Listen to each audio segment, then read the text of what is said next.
My name is Gio Kartheiser, and I am a PhD student at the Program of Education and Neurosciences at Gallaudet University. My primary advisor is Dr. Laura Ann Petito, and I'm here at San Diego State University thanks to Lipinski Foundation.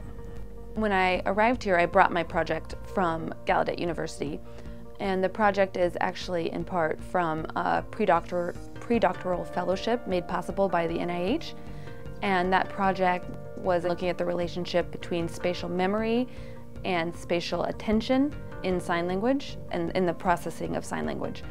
And then more specifically, I am interested in sign language as a second language and the acquisition of sign language as a second language and how that process would change neural resource responsibility for spatial memory. So Gio has come with this really nice project that combines two of our interests, which is an interest in bilingualism and an interest in the relation between sign language and spatial cognition. And he's working up a project that can investigate questions related to how knowing a sign language impacts both executive function, which is something that's linked to bilingualism, or affects spatial cognition, which is something that's linked to the sign language. So he's bringing these two domains together into one project.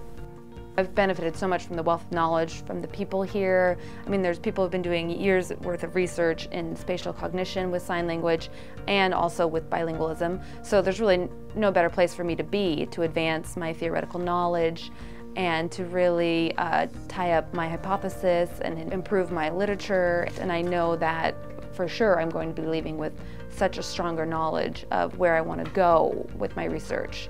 And it's all because of the people here. It's really important to have scholarships at SDSU because it's difficult to find funding for interns. So for example, it's not something I can pay for from my NIH grants.